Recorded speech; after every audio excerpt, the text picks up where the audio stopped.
You know the story about the guy poor guy is always struggling to make a living, and he plays the lottery every day. And one day his wife sees he has the winning numbers. So she calls the rabbi and says to the rabbi, I have good news and bad news. The good news is my husband finally won the lottery. Bad news is he has a weak heart. I'm afraid he hears the news that he won all this money, the shock will give him a heart attack. So the rabbi says, no problem. Send him to my office.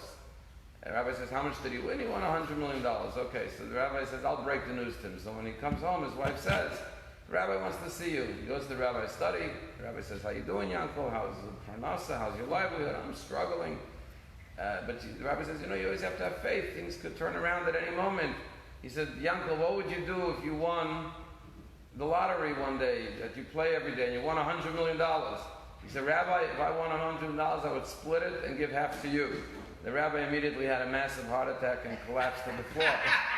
So, we all live with dreams. Sometimes you could say we live with fantasies. If only I had this, if only this would work out the way I wanted to do, then I would really be happy, right?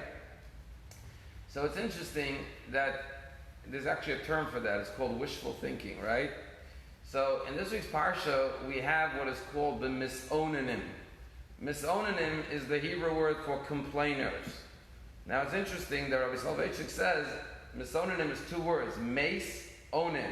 Mace is a dead person, onin is a mourner. Misonanim is death and mourning. Why? Because you're complaining, you're mourning over, if I only had this, I feel like I have no energy, I'm dead, because I wish if only this, I'm complaining about it, and it saps you from your energy.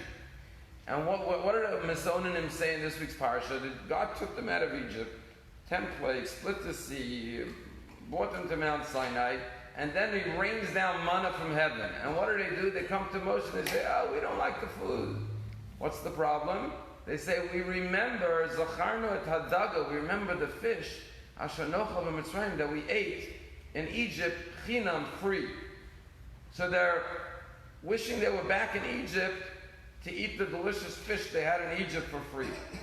So this is the height of an example of ungratefulness. God did all this for you, He's giving you money from heaven, you're complaining that you want the fish back in Egypt?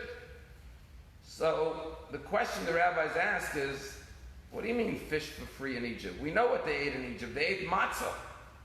They didn't have fish and free fish. Who gave them free fish in Egypt? What are they talking about?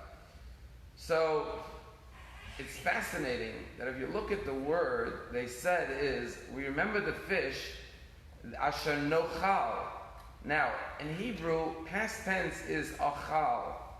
Nochal is future tense. They should have said, we remember the fish, asher achalnu, that we ate, past tense, back in Egypt. Why did they say, we remember the fish that we will eat in Egypt? And the answer is, they never really had fish in Egypt. You know what they were saying is, they went to sleep every night on an empty stomach saying, I wish we had fish. We remember the dreaming of the fish. And sometimes people would rather live with a dream than with the reality, and that's the sad thing. Instead of looking at what you have, which is the reality, what you do have, and being grateful and being joyous about it, you're living with the dream, if I only had this.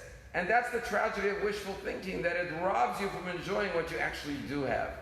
And that's what the Jews were saying. We'd rather trade in the manna from heaven for the dream of fish that we hoped we would have when we were back in Egypt. And there's a story told about a man who came to his rabbi. And he said, we have this little tiny apartment. And my wife and myself, and we have 8 kids, and there's no room. What should I do? So the guy lived on a farm. The rabbi said, do you have chickens on your farm? He said, yeah. The rabbi said, go and take all the chickens and bring it in the house. Sounded like strange advice, but that's what the rabbi said.